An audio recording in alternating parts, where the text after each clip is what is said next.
Hello everyone, I'm the storyteller, here to lead you through tonight's chilling journey. If you find these stories help you unwind or gently guide you to sleep, consider supporting the channel by liking this video and subscribing if you haven't already. It truly helps bring more of these stories to you. Also, I'd love to know where you're tuning in from and the time where you are.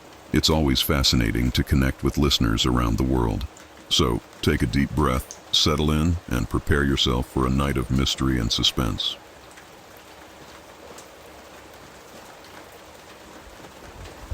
It was an old, barely functioning radio station at the edge of town, one that had been around for decades, but few people remembered. The station, 98.7 WXRJ, had a small but dedicated following, primarily those who enjoyed the old-time radio shows, late-night interviews, and oddball discussions about local history. It was owned by a quiet, reclusive man named Carl Weston, a man who rarely spoke to anyone outside of his small staff of two. Nina, a young woman with a passion for radio, and Marty, the station's technician, who had been there as long as anyone could remember. The building itself had a strange aura to it. Located just outside the town, nestled between rows of overgrown trees, it was an aging structure, long past its prime. The station's sound equipment had seen better days, and the paint on the building was chipped and peeling, yet despite all the signs of neglect, something about the place felt off. The air was thick with a kind of electricity that couldn't be explained. It all started one evening, after Carl had left for the night. Nina was working the late shift alone, a common occurrence. The station was quiet, with no callers or guests, and the only sound was the low hum of the equipment. She was going through the usual routine, prepping for the midnight show, when she noticed something strange on the control board. One of the dials, the one that controlled the AM frequency, was moving on its own. At first, she thought it was a malfunction. Marty had been having issues with the equipment for days. But then, the dial stopped, and the static began, faint at first, like the sound of an old radio left on the wrong station. Nina furrowed her brow, leaning closer to adjust the dial. But as her hand hovered near it, the static grew louder and louder, almost deafening. She quickly turned the dial back, and the static ceased, leaving the room in an eerie silence. Nina tried to shake it off. It was probably just a weird glitch in the equipment, she told herself. She finished preparing for the show, but something nagged at her. She kept glancing over at the control board, half expecting the dial to start moving again, but it didn't. The show began as usual. She played some music, chatted about local events, and answered a few listener calls. Everything seemed normal until, at exactly 1:47 a.m., the static returned. This time, it wasn't coming from the AM frequency dial. It was coming from the speakers themselves. Nina froze. The static wasn't just static, it was rhythmic, almost like words, but distorted and unintelligible. She leaned closer to the speakers, trying to make out the sounds, but it only became more unsettling. And then, for a split second, she heard something clear. "Help me." Nina recoiled, her heart racing. She turned to the control panel to switch off the equipment, but before she could, the voice spoke again. "You have to listen to me. You're the only one who can hear me." She didn't know what to think. Was this some kind of prank? Was someone messing with her? The station wasn't known for its pranks, but this felt different. It felt wrong.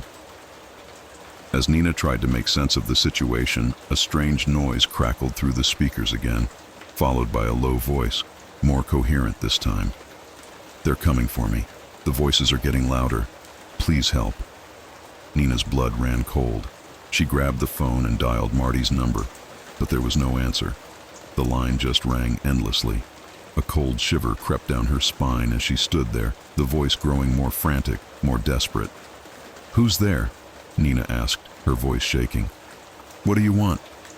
There was a long pause, and then the voice responded, its tone low and barely audible, like it was coming from somewhere deep within the walls of the building. I'm the one who never left. You need to leave before it's too late." The static erupted again, followed by a loud crash, like something heavy falling in the station's lower levels. Nina's pulse quickened, her hands trembling as she moved to the window, her eyes darting around in the darkness. She couldn't see anything outside, just the endless trees and the overgrown lawn. Suddenly, the lights flickered, and Nina could hear footsteps coming from the hallway outside the studio. She rushed to the door, expecting to find Marty, but when she opened it, no one was there. The hall was empty, as silent as the grave. With her heart pounding in her chest, Nina returned to the control room, but now the static was gone. The radio was silent again, as though nothing had ever happened. She checked the equipment. It was all functioning normally, but as she was about to leave the studio, she noticed something odd. The playlist for the show had changed. There, on the screen, was a song title she didn't recognize, The Lost Ones. Her curiosity got the better of her, and she clicked on the song.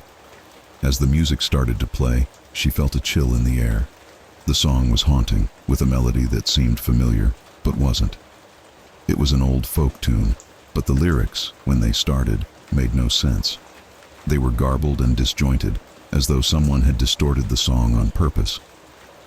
Then the voice came again, not from the radio, but from the hallway. "You should have left when you had the chance." Nina's heart skipped a beat. She bolted to the door and opened it, expecting to see someone there, but there was nothing. The hallway was still, and the building was eerily quiet. But now she could hear the faintest sound coming from the farthest corner of the building. A low whisper, as if someone was calling her name. In that moment, Nina knew she wasn't alone. With a trembling hand, she grabbed her coat and ran out of the studio, her breath coming in ragged gasps. She didn't know what had happened or why, but she couldn't stay another minute in that place. She couldn't shake the feeling that something, or someone, was waiting for her to make the wrong move. As she reached the parking lot, she turned around and looked at the station one last time.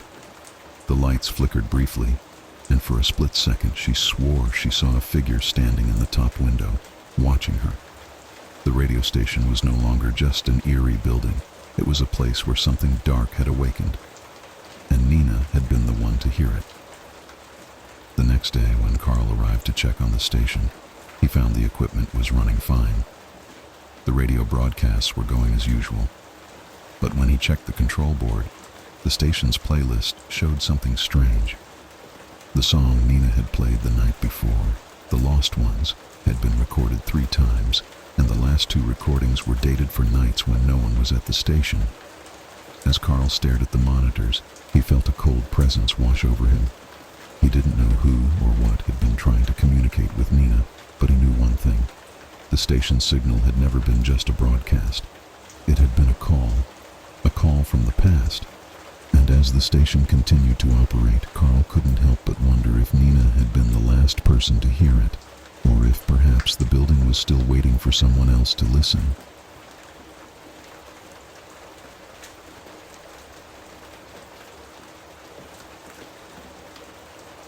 Omar had always been drawn to solitude. After years of living in the noisy, crowded city, he decided to move to the countryside, renting a modest old house surrounded by rolling fields and dense woods. The property was isolated, just as he liked it, with only the sounds of nature to keep him company. It was the perfect place to focus on his art, far from distractions and the chaos of the world. The house was unremarkable at first glance. 2 stories with creaking floors and faded wallpaper. It had a certain charm that Omar found comforting. He spent his first few days settling in, unpacking his art supplies and arranging the rooms to his liking. The only oddity was a door in the basement. Unlike the others, it was smaller, made of dark wood, and set flush against the stone wall. It didn't lead anywhere. When Omar tried the handle, it wouldn't budge. The landlord had mentioned nothing about it, and Omar assumed it was just an old, sealed-off storage space. He let it go, focusing instead on his work. But as the days passed, Omar began to notice strange things. It started with noises, soft, rhythmic tapping that echoed through the house at night. He thought it was the old pipes or perhaps animals in the walls, but the sounds seemed to come from everywhere and nowhere at once. Then there were the cold spots. No matter how high he turned up the heat, certain parts of the house remained icy. especially near the basement. Sometimes when Omar passed by the locked door, he thought he heard faint whispers on the other side. He told himself it was his imagination, the product of being alone for too long. One night, unable to sleep, Omar went down to the basement to investigate. Armed with a flashlight, he examined the door more closely. There were faint scratches around the edges, as if someone, or something, had tried to claw its way through. His stomach tightened, but he shook off the feeling of dread. "It's just an old house," he told himself. "Old houses have secrets." He went back upstairs, but the unease stayed with him. The following day, Omar found a strange object in the garden while digging up weeds. It was a key, old, rusted, and intricately carved. Something about it felt familiar, though he couldn't say why. Almost instinctively, he took it to the basement and tried it on the locked door. The key fit perfectly. The door creaked open, revealing a narrow passage descending into darkness. A cold draft swept past him, carrying with it the faint scent of damp earth. Omar hesitated, but his curiosity got the better of him.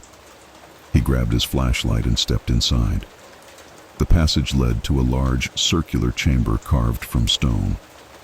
The air was heavy, almost oppressive, and the walls were covered in strange symbols that seemed to shift and shimmer when he looked away. In the center of the room stood a tall mirror, its surface smooth and dark as still water. As Omar approached, the mirror changed. It no longer reflected him, but instead showed scenes from his past, moments he had long forgotten. He saw himself as a child, laughing with his family, then as a teenager, standing in the rain, heartbroken. The images moved like a film reel, faster and faster, until they stopped abruptly on a scene he didn't recognize. In the reflection, Omar stood in the same chamber, but he wasn't alone. Behind him was a shadowy figure, its face obscured. Before he could react, the figure reached out and touched his shoulder. The sensation was cold and electric, sending a jolt through his body. Omar spun around, but there was no one there. Panicking, he stumbled back up the stairs, slamming the door shut behind him. He locked it and shoved a heavy shelf in front of it for good measure. But the feeling of being watched didn't leave him. That night, the noises in the house grew louder. The tapping became pounding. The whispers turned into low, guttural murmurs. Shadows moved where there should have been none, and the air grew colder by the hour. Omar tried to ignore it, telling himself he was imagining things. But when he looked at the mirror in his bedroom, he saw the same shadowy figure standing just behind him. Over the next few days, Omar's world unraveled. The whispers followed him everywhere, growing louder and more insistent. His reflection no longer obeyed him. It moved on its own, staring back with an intensity that made his skin crawl. Objects in the house began to shift positions when he wasn't looking, and at night, he heard footsteps pacing the halls. Desperate, Omar decided to destroy the door in the basement. Armed with a hammer, he went down and began smashing at the wood. But no matter how hard he struck, the door remained intact, as if mocking his efforts. Exhausted, he collapsed on the floor, the whispers now deafening. In his final moments of clarity, Omar realized the house had claimed him. The door wasn't just a door, it was a gateway, and by opening it, he had invited something through, something that wouldn't let him leave. The next morning, the house stood silent. A neighbor, noticing the unkempt garden, came to check on Omar, but the house was empty. The basement door was gone, replaced by a smooth stone wall. To this day, no one knows what happened to Omar. The house remains abandoned, but locals say that on quiet nights, you can hear faint whispers coming from the basement. And sometimes, if you look into the windows, a shadow watches from within.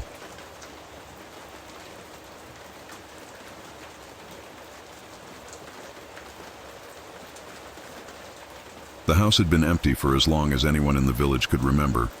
It stood at the edge of an ancient cemetery, its wooden frame weathered by time and neglect. Overgrown ivy crept up its walls, and broken windows stared blankly at the rows of crumbling gravestones. Children whispered about it during long summer evenings, daring one another to approach but never actually crossing the rusted iron gate that separated the property from the cemetery grounds. When Yusef arrived in the village, the house was the only place available for rent. He had recently moved from the city, hoping for peace and quiet to work on his book. The villagers were kind but hesitant when he mentioned where he was staying. The old woman at the market shook her head and muttered, "That house brings nothing but sorrow." Another advised, "Keep your curtains closed at night and don't look out toward the graves." Yusef dismissed their warnings as mere superstition. He had always been a skeptic, a man of logic and reason. Ghost stories didn't scare him, and the thought of living next to a cemetery was oddly appealing. He liked the idea of solitude, even if it came with an air of mystery. Settling in the first week was uneventful. Yusef spent his days unpacking, organizing his study, and wandering through the quiet village. At night, the house groaned and creaked as old houses often do, but he paid it no mind. He even found the view of the cemetery strangely beautiful, especially under the pale light of the moon. One night, as he sat writing by the window, he noticed something peculiar. A faint light flickered among the gravestones. At first he thought it might be a lantern carried by someone visiting a grave, but the cemetery was empty. The light moved slowly, weaving through the graves before disappearing near the edge of the property. Yusef decided to investigate. Grabbing a flashlight, he stepped outside and walked toward the cemetery. The air was colder than usual, and a thick fog had rolled in, shrouding the gravestones in an eerie haze. He found no sign of the light, but as he turned to head back to the house, he noticed something strange. The gate to the cemetery was wide open. He distinctly remembered closing it earlier that evening. A shiver ran down his spine, but he dismissed the feeling and returned to the house. The first signs. Over the next few nights, the disturbances grew more frequent. Doors would creak open on their own, and cold drafts seemed to come from nowhere. Objects shifted positions when he wasn't looking. His pen, a glass of water, even a chair. One night he woke to the sound of faint knocking. It came from the back door, the one that faced the cemetery. When he opened it, no one was there. The fog outside was so thick that he couldn't see more than a few feet ahead. He closed the door and locked it, but as he turned, he saw muddy footprints on the kitchen floor. They led from the door to the center of the room and then stopped abruptly. The shadow in the graveyard. Yusef's rational mind began to falter. He told himself it was all in his head, that the isolation was playing tricks on him. But one evening, as he sat at his desk, he glanced out the window and froze. A figure stood among the gravestones. It was too dark to see clearly, but the figure was tall and still, its outline blurred by the fog. Yusef stared for what felt like hours, waiting for it to move, but it remained motionless. Finally, he closed the curtains and tried to focus on his work, but his hands trembled as he typed. Later that night, he heard footsteps upstairs. The room on the second floor. The second floor of the house had been locked when Yusef moved in. The landlord said the old key was lost, and Yusef hadn't thought much of it. But now, the sound of heavy footsteps echoed through the ceiling, pacing back and forth. Gripping a flashlight, he climbed the stairs. To his surprise, the door to the locked room was ajar. Inside, the air was freezing. The walls were bare, the floor covered in a thick layer of dust. But in the center of the room stood an old rocking chair, gently swaying as if someone had just risen from it. Yusef felt the hairs on the back of his neck rise. He backed out of the room, shutting the door behind him. That night, he didn't sleep. The revelation. The next day, Yusef visited the village library, desperate for answers. He combed through old records and newspapers, eventually stumbling upon an article about the house. Decades ago, it had belonged to a caretaker of the cemetery. The man had lived alone and was known to be reclusive, but one day he vanished without a trace. Some said he had gone mad, obsessed with the idea that the dead were speaking to him. Others believed he had fallen victim to a curse. Yusef returned to the house, determined to leave as soon as he could pack his belongings. But as night fell, the whispers began. They were soft at first, like the rustling of leaves, but grew louder and more distinct. "Leave," they said. "It's not yours." The lights flickered, and the walls seemed to pulse, as if the house itself were alive. Youssef grabbed his bags and ran, not stopping until he reached his car. As he drove away, he glanced in the rearview mirror. The figure from the graveyard stood in the window of the house, watching him leave. The aftermath. Youssef never returned to the village. The house remains abandoned, its windows dark and its doors tightly shut. Locals say the cemetery grows quieter when the fog rolls in, as if holding its breath. And on certain nights, if you stand by the iron gate and look toward the house, you might see a faint light flickering in the upstairs window, a sign that the caretaker has never truly left.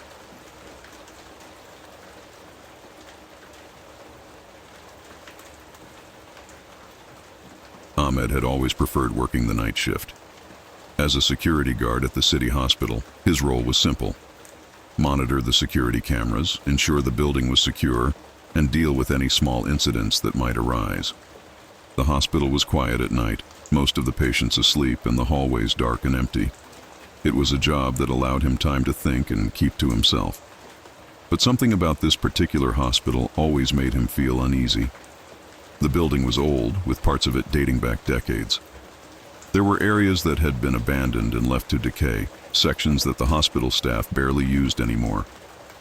Even during the day, the corridors could seem eerily empty, but at night, they felt cold, as though they were haunted by the past.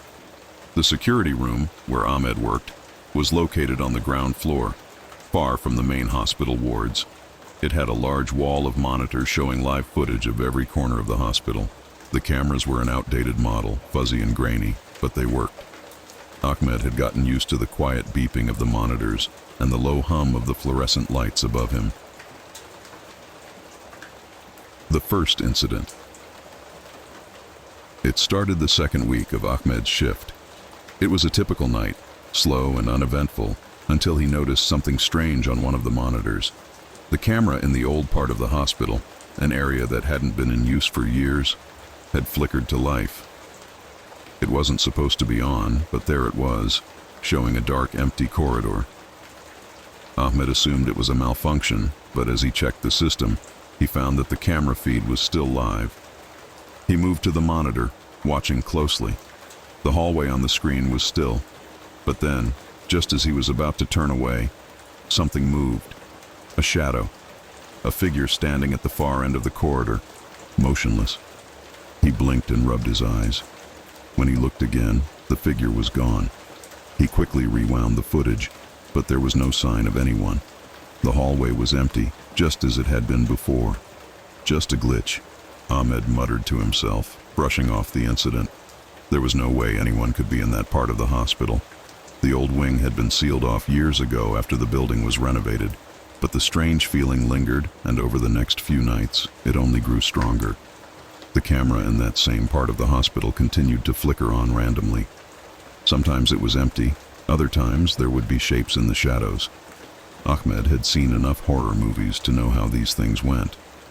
He tried to ignore it, but something about the shadowy figures unsettled him deeply. The unseen presence. A week later, Ahmed was monitoring the cameras when he noticed another anomaly. This time, it wasn't the old wing, but the camera in the maternity ward. A place where babies and their mothers rested, usually peaceful and quiet. The screen showed an empty hallway, but then, a figure walked past the camera. It was a woman in a hospital gown, her head tilted downward, walking slowly down the corridor. She didn't appear to be aware of the camera or anything around her, but as she passed, she stopped just short of the camera's view, lingering in the darkness. Her posture was unnaturally still, as if she were waiting for something. Ahmed's heart began to race. He quickly checked the ward. The lights were on and no one was in the hallway. The room was empty. His mind raced. Had someone broken in? Had there been an intruder? He grabbed his flashlight and hurried to the maternity ward. As he walked through the empty halls, his footsteps echoing eerily in the silence, He passed room after room, checking every corner. He felt a chill in the air, but nothing was out of place. No woman in a gown, no intruder. When he returned to the security room, the camera feed was back to normal. The hallway was completely empty. There was no sign of anyone, no indication that anyone had been there at all. He sat back in his chair, trying to steady his breathing. He had to be imagining things, but the feeling of being watched never left him. The next few nights, the presence grew stronger. It wasn't just the strange figures on the camera feed anymore. Ahmed began to hear things. At first it was soft, footsteps, a faint echo down the long hallways. He checked the monitors, nothing. Then he would hear the sound again, this time louder, closer. Footsteps approaching the security room. Ahmed would freeze, his hand hovering over the mouse, listening. But whenever he went to investigate, there was never anyone there. Just the eerie silence of the hospital at night. One night, as he sat watching the monitors, a loud bang echoed through the building. It was followed by the unmistakable sound of something scraping across the floor. He jumped to his feet, heart pounding in his chest. He checked the nearest camera feed, but all was quiet. The hospital was still. He grabbed his flashlight and stepped into the hallway, his footsteps heavy on the cold tile floor. As he walked past the abandoned wing, the temperature dropped significantly. The air felt thick, heavy with an oppressive presence. He hurried past, trying to shake off the overwhelming feeling of dread that clung to him. When he returned to the security room, the monitors flickered. He checked the footage of the hallway, the one where the sound had come from. The camera showed the corridor, just as it always had. Empty, silent. But then, for just a brief moment, a figure appeared. A woman in a hospital gown, her back to the camera, walking slowly toward the screen. Her head was bent low, and she moved with an unnatural grace, as though she were floating rather than walking. And then, just as quickly, the figure disappeared. The truth revealed. The next morning, Ahmed could barely sleep. The weight of what he had seen and heard lingered. He knew he had to find out what was happening, so he decided to visit the hospital archives. He scoured old records until he found something chilling. Many years ago, there had been a tragic incident in the maternity ward. A young woman, a new mother, had given birth to a child who didn't survive. Devastated by the loss, she had wandered the hospital for days, searching for her baby. One night she disappeared, and despite a search, her body was never found. As Ahmed read the details, he felt the hairs on his neck stand up. The woman in the gown, the shadowy figures, the strange sounds. He had thought he was just imagining things, but now he knew. She had never left. She was still wandering the hospital, her restless spirit trapped between the living and the dead. The final night. Ahmed couldn't bring himself to go back after learning the truth. The next night, he left the hospital early, handing over his keys to the next guard. He never spoke about what he had experienced. The hospital continued its quiet nights, and the strange occurrences never stopped. But every now and then, when the night shift begins, someone might hear the sound of soft footsteps in the empty hallways, or see a shadow moving across the camera feed. And if you listen closely, you can almost hear a woman's whispering voice, faint but clear. "Where is my baby?"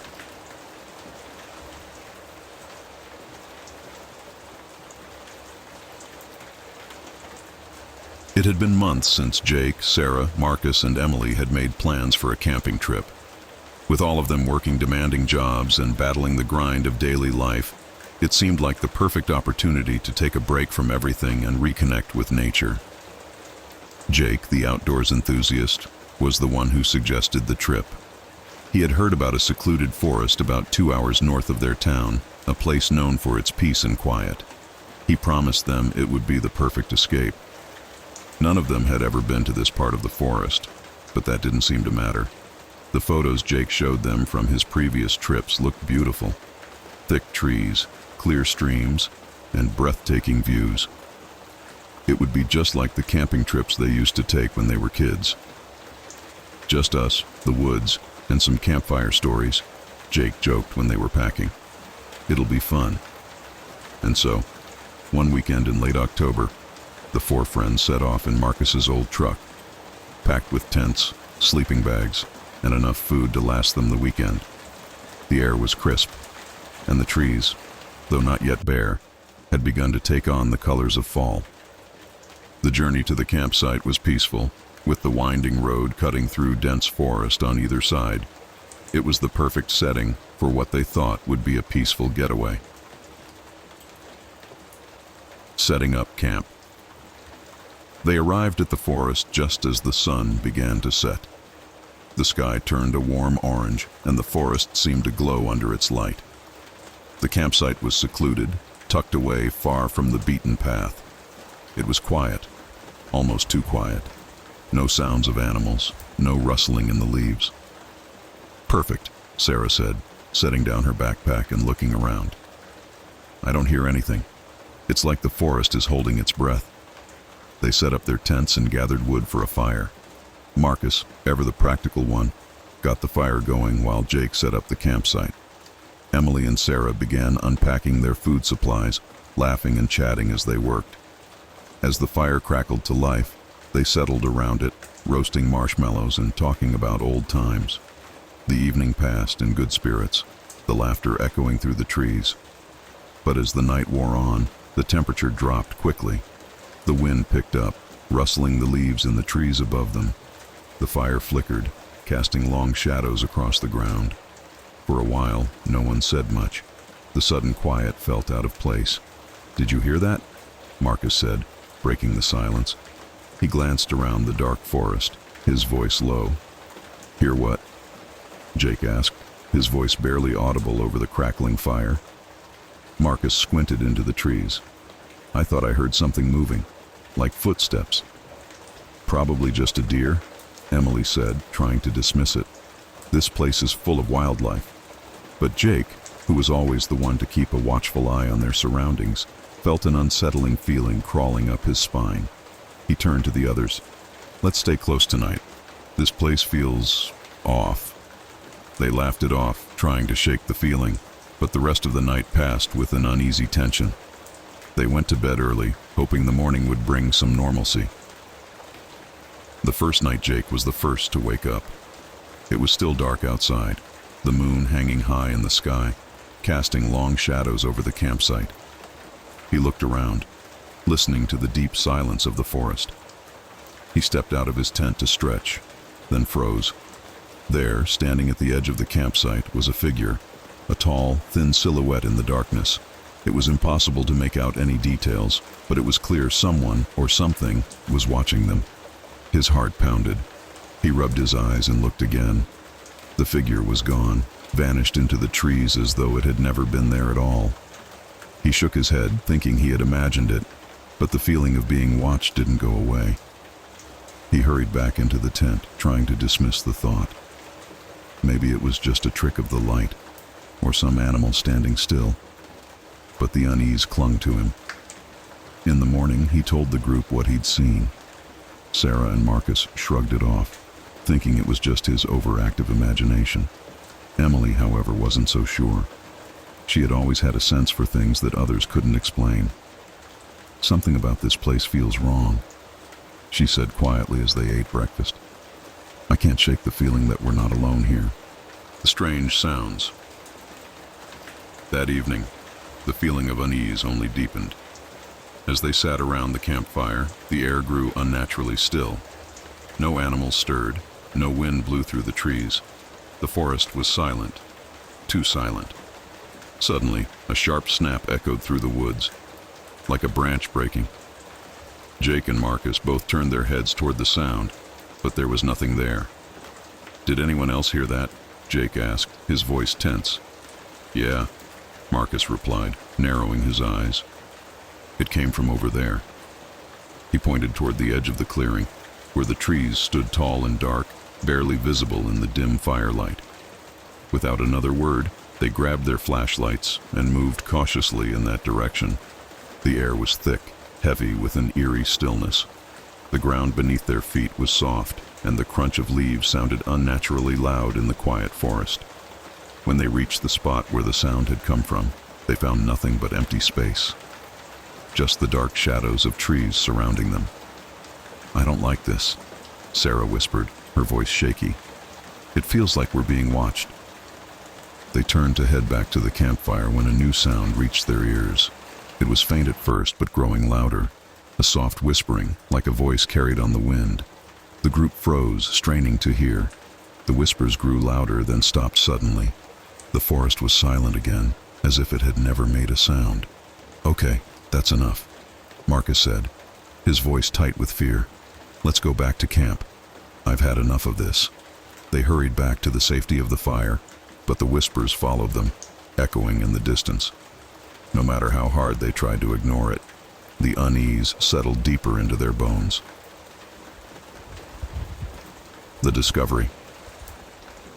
The next morning, the group decided to pack up and leave. They had enough of the strange occurrences, the unsettling feeling, and the eerie whispers in the night. But as they were breaking down their tents, Emily wandered off into the woods, drawn by something she couldn't explain. When she returned, her face was pale, her eyes wide with fear. "I found something," she said, her voice trembling. She led the others deeper into the woods, where they came upon an old, weathered stone monument, half buried in the ground. It was covered in moss, and strange symbols were etched into the surface. The forest around it seemed unnaturally silent. "Is this a grave?" Sarah asked, stepping closer to examine it. "I don't know," Emily whispered, "but I think it's the source of all this." Just then they heard it again, the whispering voices, louder now, as if they were coming from all around them. Panic set in as the group realized the forest wasn't just quiet. It was watching them, waiting for them to leave. They ran back to the campsite, packed their things in a frantic rush, and left the forest as quickly as possible, the whispers trailing behind them. The aftermath. When they returned home, none of them spoke about the incident for days. They went back to their normal lives, but the memory of that night lingered. The whispering voices, the figure in the woods, the eerie silence.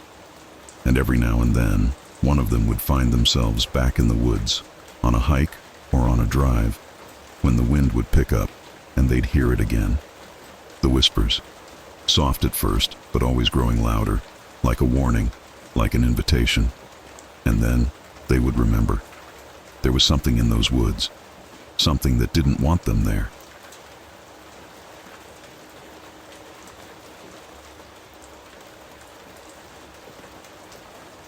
Jake Reynolds was never one for small towns. Growing up in the hustle and bustle of Chicago, the quiet life was something he had always found a little too eerie. But when his job as a software engineer led him to a remote town in Northern California, he had no choice but to move. The company he worked for had recently bought a property near the small town of Hollow Creek, a place that seemed frozen in time, the kind of place where everyone knew everyone, where nothing ever seemed to change. It was far from the city, and that's exactly what his boss wanted for the project. Jake wasn't thrilled about the isolation, but he accepted it. He rented a small apartment above a bakery in the town square. It was cozy enough, and he figured he would settle in quickly. The people were friendly, albeit a little too interested in his background. The same questions, day after day, about where he was from, why he moved here, what brought him to Hollow Creek. Everyone seemed to know everyone, except for Jake.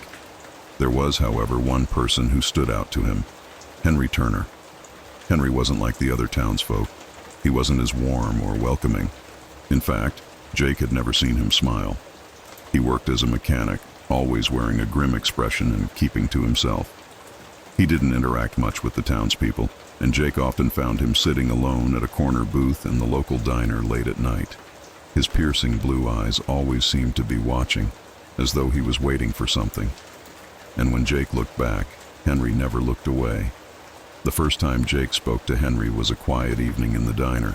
He was sitting at the counter, sipping his coffee, when Henry walked in. The bell above the door chimed softly, and Jake glanced up. Their eyes met briefly before Henry took a seat at the far end of the counter. For a moment, the atmosphere felt heavier, like the air itself had thickened. Jake knew he should look away, but something about Henry's presence kept him rooted to his seat. Henry's face was worn and tired, as though he had been carrying the weight of the world for years. His hair was dark, starting to gray at the temples, and he had a scar running along his jawline. There was a quiet intensity about him, like he was a man who had seen far too much. After a while, Jake found himself speaking.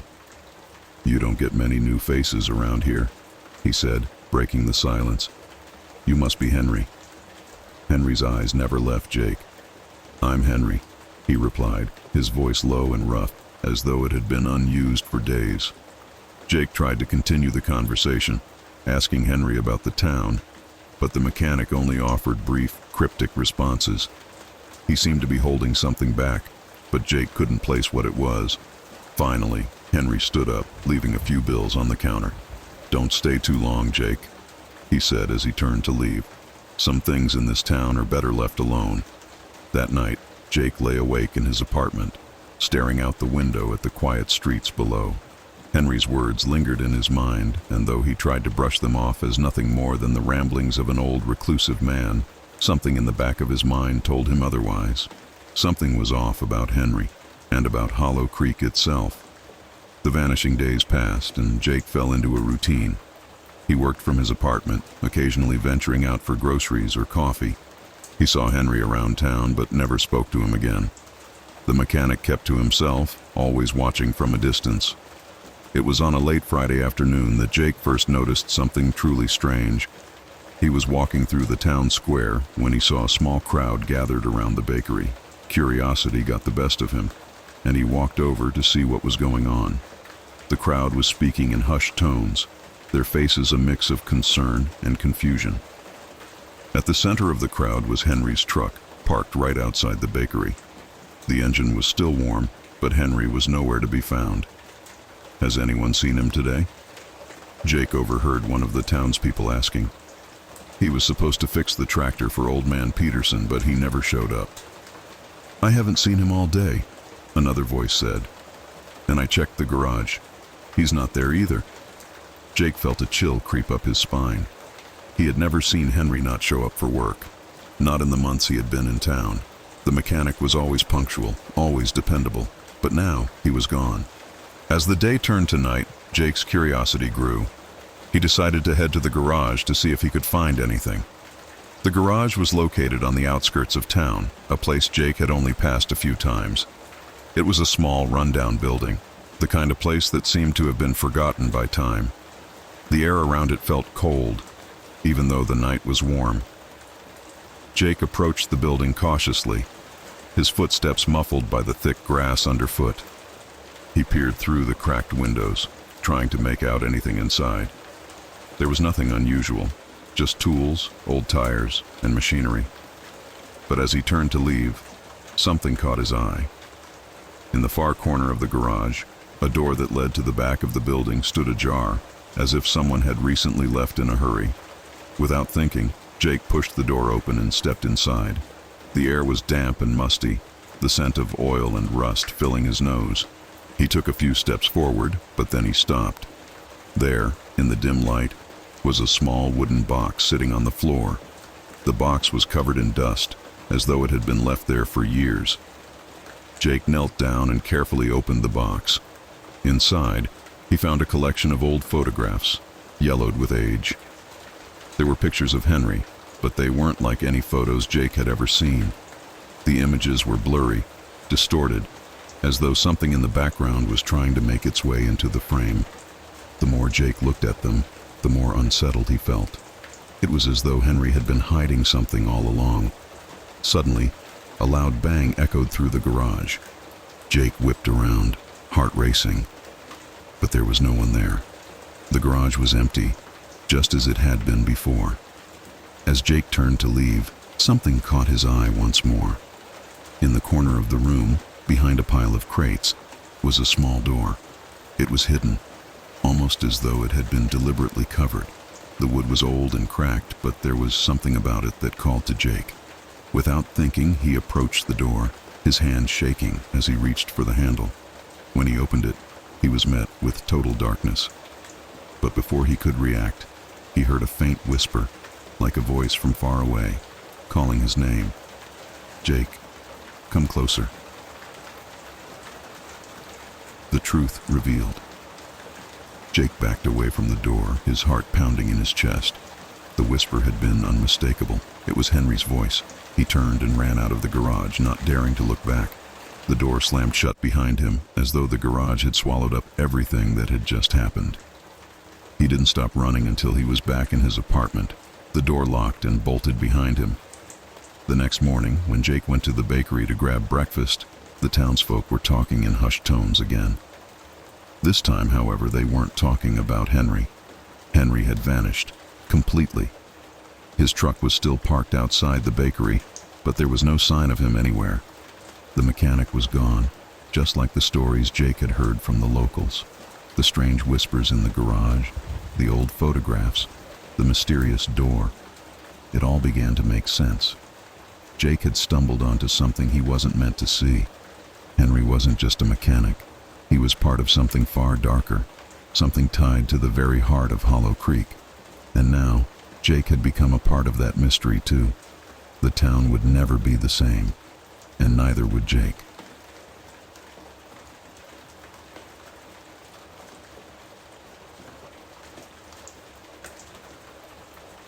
When Emily Larson moved to Ashford Manor, she had no idea that the house came with more than just its centuries-old history.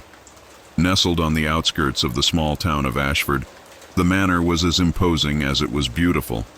It had been abandoned for years, but with Emily's recent inheritance, the place was finally hers to explore, and she was eager to start fresh.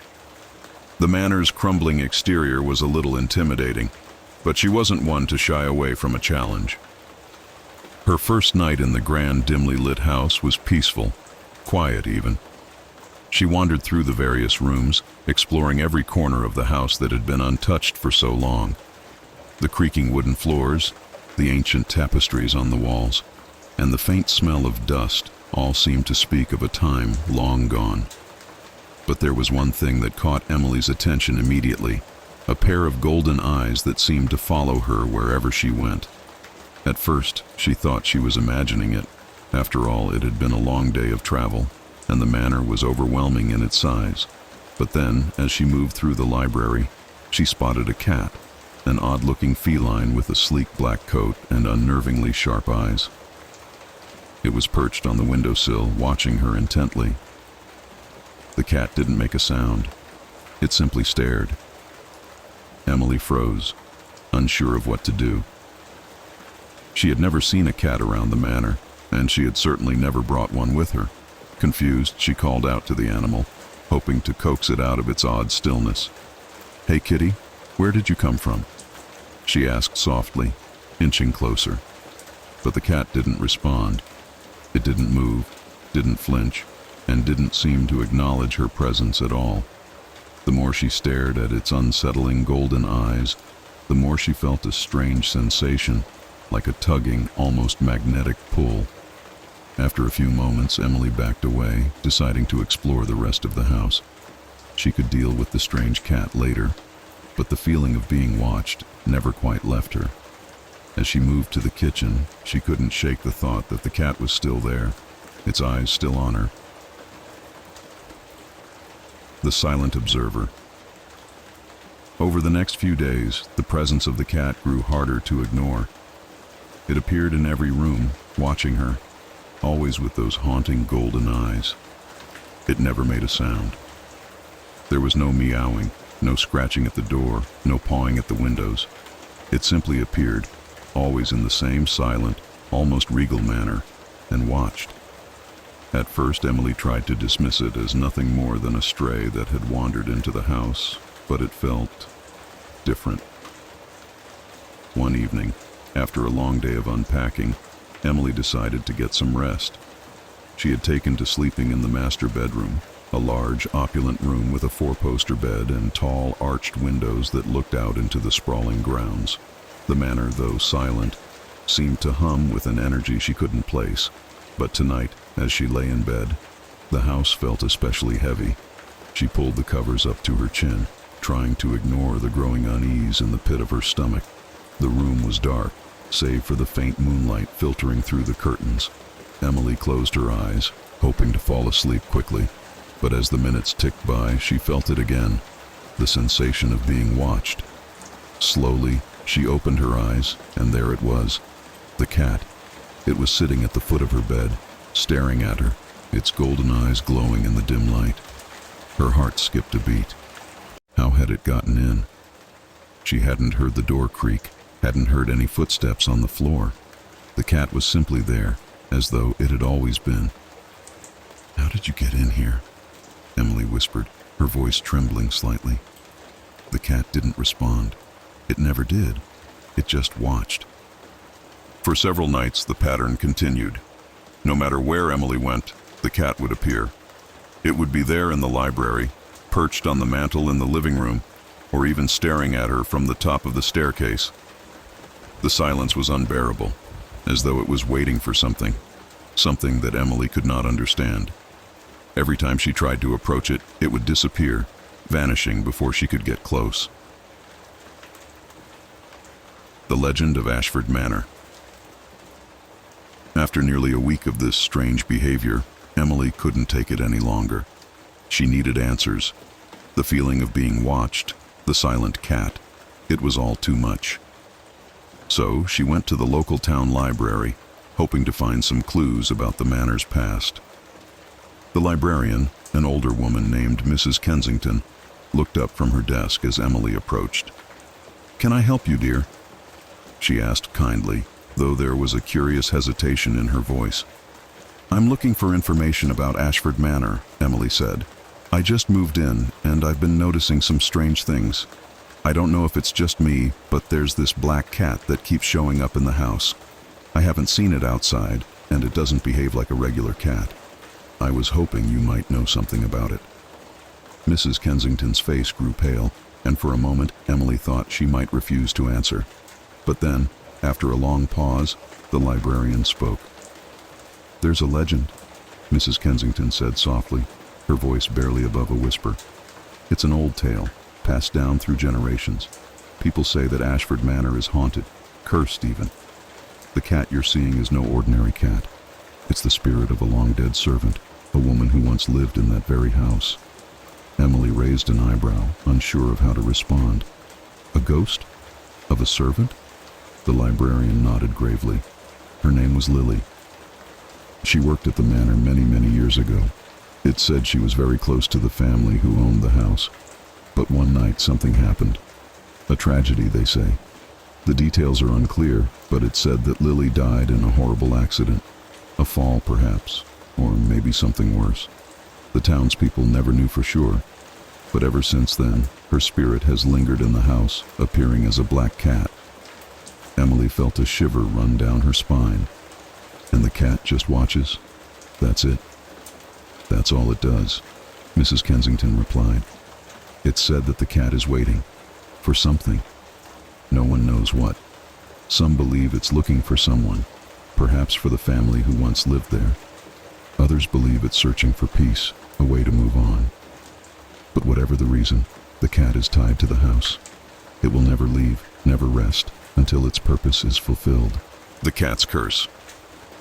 That night, as Emily returned to Ashford Manor, she felt a strange sense of dread in her chest. She knew now that the cat was no ordinary animal. It was Lily's spirit, bound to the manor, watching, waiting. But for what? The thought gnawed at her, and she couldn't shake the feeling that something was about to happen. As she entered the house, the familiar silence greeted her. The moonlight cast long shadows across the hall, and once again, Emily felt the presence of the cat. She didn't see it at first, but she knew it was there, its golden eyes watching her from the darkness. Slowly, she made her way to the library, hoping to find some answers, to understand why the cat had chosen her. And then, just as she was about to turn the corner, she heard a faint meow, followed by a soft thud. The cat appeared before her, sitting in the center of the room, staring up at her with an intensity she had never seen before. In that moment, everything became clear. The cat wasn't just watching her, it was trying to tell her something. There was unfinished business, something that Emily needed to do in order to set Lily's spirit free. And as Emily knelt down, reaching out toward the cat, she understood. She had to listen. The answers were in the house, waiting for her to uncover them.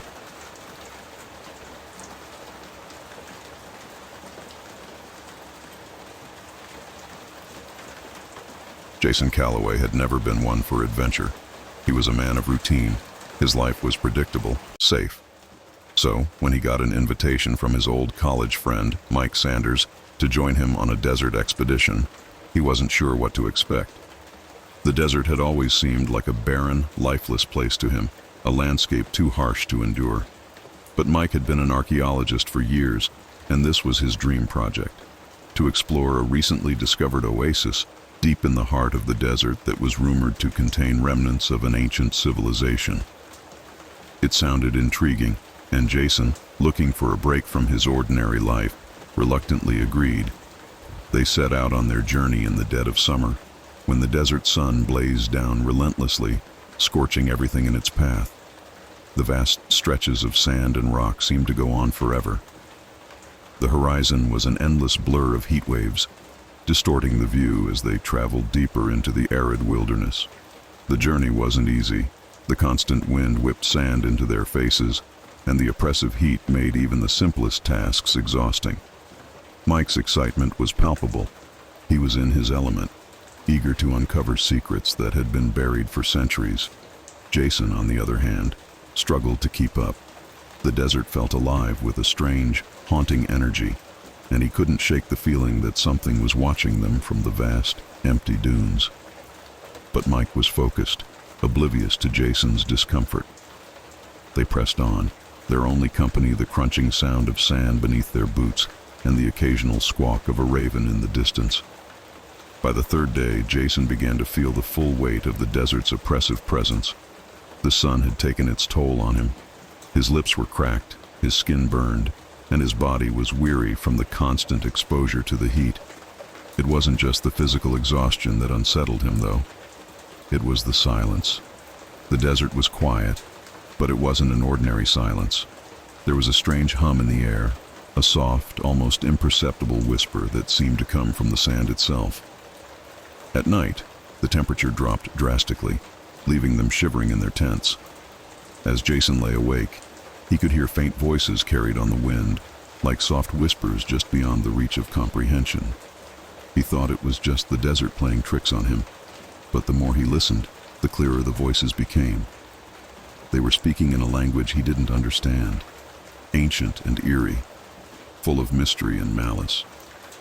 The following day, Mike insisted they continue their trek to the oasis, despite Jason's increasing unease. They had made it this far. They couldn't stop now. But Jason couldn't ignore the growing sense of dread that lingered in the back of his mind. There was something about this place that didn't sit right with him. The whispering voices had grown louder, and every now and then, Jason would catch glimpses of shadows moving on the periphery of his vision. No matter how hard he tried to focus, the shadows always seemed to slip away, leaving nothing behind but the empty desert. By the time they reached the oasis, Jason was on edge. The once feeling of excitement had been replaced with an overwhelming sense of foreboding. The oasis, when they finally found it, was both beautiful and terrifying. It appeared like a mirage, a patch of green in the middle of the barren desert, with palm trees swaying gently in the breeze and a clear, cool spring at its center. But there was something off about the place. The air felt thick, heavy, as though it was holding something in. Mike didn't seem to notice. He was too busy taking notes, examining the ruins that surrounded the oasis. The remains of ancient stone structures were scattered about, their purpose long forgotten. There were strange carvings on the walls, symbols Jason couldn't understand, but felt drawn to nonetheless. The whispers were louder now, more insistent, and the hairs on the back of his neck stood on end as he walked among the ruins. The air seemed to crackle with static, and Jason felt an eerie pressure on his chest, as though something invisible was watching him from every direction. He tried to call out to Mike, but the words caught in his throat. His eyes were locked on a particular stone, smooth, dark, and polished like glass. It stood apart from the others, half buried in the sand, and it seemed to hum with a strange energy. Jason's heart raced as he approached it, unable to tear his gaze away. The whispers in the wind grew louder, and now he could almost make out words. The language was foreign, but it wasn't the same language from earlier. It was something darker, more guttural. Before he could reach out and touch the stone, he heard Mike's voice calling to him from across the ruins. "Jason, come over here. You need to see this." Jason hesitated for a moment, torn between the stone and his friend. But the urgency in Mike's voice snapped him out of his trance, and he turned away reluctantly, leaving the stone behind. As he made his way toward Mike, he noticed something strange. The whispers had stopped. The desert was eerily quiet once more, but the silence felt wrong.